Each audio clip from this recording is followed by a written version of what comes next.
Hello, and welcome to this episode of Sticky Note Marketing. Super excited to continue our expert series here with Sarah Block of Tiny Marketing. So if you have ever wondered, well, how could I increase my marketing impact? How could I actually adopt systems that could make my business more effective and more meaningful to the audiences I want to engage? But I don't want to grow my teams or invest in a lot of budget investment, then this is the episode for you. So Sarah is going to be sharing her insights and marketing systems for tiny teams and budgets. So if you haven't met Sarah before, welcome to the podcast today. Sarah's a writer, editor, and content marketing strategist for facility services, construction, medical, and real estate products, as well as SaaS companies. So she works with time-strapped marketers in mid-sized B2B industries to build high-impact marketing without increasing headcount. So if that sounds good to you, you are in the right place. Welcome, Sarah, to the Sticky Note Marketing Podcast. Thanks for having me. Well, I know that I gave a little bit of a background, but is there anything about, what you do and Tiny Marketing that you wanted to share with the audience, just to give them an idea of your background?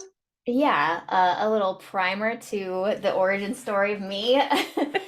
I worked as a one-person marketing department for a 7-company group, and that is really like if I were a superhero, that would be the origin story. That's when the spider bit me, and I learned how to create systems that work when you don't really have resources, a team to be able to rely on. So I went heavy into building out processes, templates, batching systems to be able to market for multiple companies at one time when it was just me. And that's what I talk about every day now. Yeah, unless we get that amazing superpower to actually clone ourselves, we have to figure out another way, right? Next origin story, that will be just cloning. I love it. Well, my audience probably has heard me talk about my boys. My boys are 8 and 10, so we watch a lot of Marvel in our house. I have 2 boys too, 6 and 9. Awesome. So we're definitely going to be embracing the superpowers today. Yeah. So talking about some of those superpowers that you developed, those systems that you came up with today. So what are some of those systems that the listeners who may be struggling with the fact that it may be just them, they may have a tiny team, but they're trying to make their marketing more effective, even when it's just organic? Yeah, so I rely exclusively on organic marketing for myself and my clients. And it's all about creating that one core thing. What thing can you commit to doing once a month, once a quarter, even when you have a really small team, and then being able to use that as much as possible. So, for example, let's say you have 1 hour a quarter where you can spend that time interviewing an influencer. You can break that down into 4 videos, into 4 different podcast episodes.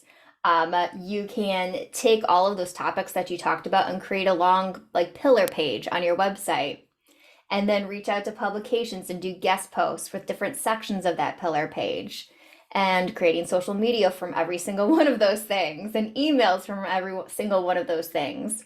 So creating that core piece of content, that one thing you can commit to, and then repurposing it into all of the different ways so you're consistently showing up and you're not repeating yourself. A lot of people think repurposing is using the exact same thing on different platforms, but it's turning it into something new and valuable that works for that platform. I like it. So it's not necessarily just copy paste, but we're leveraging the rich content, that valuable content we created at the core. Yeah, zero-click content is what it's all about right now. LinkedIn doesn't want you leaving their platform. So if you can create text-based content that adds value straight on that platform where they don't leave, the algorithm will love you even more and will show your content even more. So creating zero-click content for social media from all of this content is a plus. I love it. So zero-click meaning they're not coming off the platform. So LinkedIn's going to love you because you keep them there, right? By adding more valuable content. Yes. So many businesses are worried about zero-click content because you're not sending them to their website. But you're still building your brand and you're showing your value, you're teaching people, and they will eventually come to your website. So when you're doing it for yourself or for your clients, are there certain questions that you're asking to figure out, what kind of content to create in this repurposing system? Yeah, you really need to start with a foundation and build that content strategy right from the beginning. You can make your content creation process super simple and ready to meet your team, but you need that foundation first. So do your customer research and do what I like to call copy swiping, where you're going on Amazon and looking at book reviews of like your core offer, something around your core offer, and seeing what people are complaining about. Actually, that's the most beneficial thing. Look at those 3-star reviews and see what is it that they're missing, and have that as part of your brand messaging. Look at Facebook groups and forums and see what pain points your audience is talking about. What is it that they really need from someone? And that's your content differentiator. That's something that you can add to your messaging to make you a little bit different. Build out that foundation first, figure out what your audience needs, and then create that simple structure around content creation. I love that. That's a really important ninja hack. So if you guys did not write that down, remember, go to Amazon, check out reviews, check out Facebook groups, threads, and it's their words, right? How does Yeah. your customer articulate it, not our expert language? Yes. And using their language is so important because that's what they're Googling. They're Googling how they talk. They're not Googling how we talk. So that's something special that you get that you can't get anywhere else, is like listening to them. Awesome. I love that. So maybe we have a few people listening that have gotten stuck before with content repurposing or organic content creation because they're not quote unquote good at a certain content form. Maybe they don't think of themselves as a writer, and so they're a little nervous when it comes to longer form content, or maybe they just don't like to see themselves on video. Is there anything that you'd say to someone who isn't quite sure that they have what it takes to do a certain kind of content? Yeah, well, one, you're not required to do everything. So you don't have to repurpose it into every single thing. But there are different hacks too. If you do want to show up in, written audio and video format, because, I like to think of marketing as being a teacher, and you need to teach people using their different learning styles. Some people are audio learners and they want to listen through to a podcast. But going back to your question, if they aren't fans of their own writing, then hire a freelancer. It's not that expensive. You don't have to do it yourself. Or you can write the first draft as the subject matter expert and bring in an editor to refine it, make sure that it's really written in a format that works for content marketing, because not everything is. And or you could even start with AI copywriting and have an editor make it look good, make it work for your content. And then if you don't like to show up on video, that's okay. You don't have to. You can use your audio and a slide deck, or you can use your audio with B-roll combined with a slide deck. You don't have to show up on your face doesn't have to be on there if you don't feel comfortable with that. I love that. So it's not necessarily that, you don't have to do them, but how could we do them? How could we take advantage of Yeah. this? And going back to what you said, I think was core about, well, how does your audience need to hear this information, right? That was learning styles. Yeah. Yeah. My husband is in education, and it's a constant reminder, like him talking about how people learn. It's a constant reminder that that's really what our jobs are. Our jobs as marketers is to teach our audience how to solve their problem and, add value for them. And eventually, you earn trust with them. And if they want someone else to solve their problem for them, then they come to you because they know you know how to do it. I love that. So you're building up that trust, that authority, getting to Mhm. see yourself. They see you, they can see the problems that you solve. So I think that's fantastic. What do you recommend for people who are embracing the recommendation to do the no click, right? So they're becoming advocates of staying on these platforms where they're creating their content. Is there a way that you recommend people looking at measurement then? How to actually measure, or what metrics should they be looking at to measure their own success? Impressions is really actually more important. We used to think of impressions as more of a vanity metric that didn't really matter. But now that zero click is becoming so popular with the way the algorithms work on social media, um, it's really those people that are lurkers. Hmm. It's the only way to really measure that they see you at all is through the impressions. Because so many of my clients, they say, "Oh, I saw you on LinkedIn." They never commented. They never liked any of my posts. I had no idea they knew I existed, but they were just silent lurkers. So That's so impressions interesting. matter. And engagement, of course, is the best metric because, well, you get seen by more people when someone engages. If someone likes your post or comments on it, shows up in their feed, and then new people see it. So that's the best one. But for those lurkers, which most people who actually buy from you are lurkers, the impressions are the only one that you can really measure.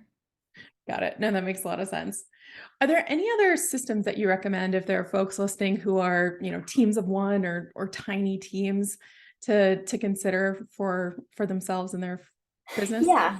A lot of small marketing departments, especially one person marketing departments, don't think they need a project management tool because it's just them, but you do. I mean, even if you're using a free one, that is better than nothing because you need to be able to organize your projects, make sure everything's down, and you can template them once they're in a project management tool, and it's a lot easier to replicate. Another thing that you need to be doing is those small teams need to have freelance support. It's inexpensive and you can basically clone, as we were talking about, you can clone yourself by bringing in freelance report resources. Like get a virtual assistant. That's always my first recommendation for a hire as a virtual assistant. Freelance writers, because that is super time consuming. Writing a blog post on average takes about like 6 to 8 hours. Mm, So get those 6 to 8 hours back and put together a creative brief, hand it to a writer. You could do the final editing to make sure it hits that brand voice and then publish it, but that saves you 6 hours. And using automation whenever possible. Zap is my best friend. I make sure that anything that can be connected is connected and automated to automatically do it itself. Like I was saying that I was working for 7 companies as a one-person marketing department. If I have a intake form on my project management tool, those presidents can put in their requests for their projects in there. I can organize them, accept or reject them, and template that entire project right in there. Makes it a lot easier. Social media automation, email automation, all of it. that's fantastic. So you're getting the information that you need to do your best work, Mm-hmm. but they're able to give that to you in a simple way, and then you're getting the same format from all these different input areas. Yeah, it's a succinct way to gather all of the information you need to successfully deliver a project. I use teamwork for myself. I test a lot of technology and it's been my favorite. Teamwork has been my favorite. But right in there, you have an intake form that you can send out to the president or different business unit leaders, whoever usually gives you your assignments or your project requests.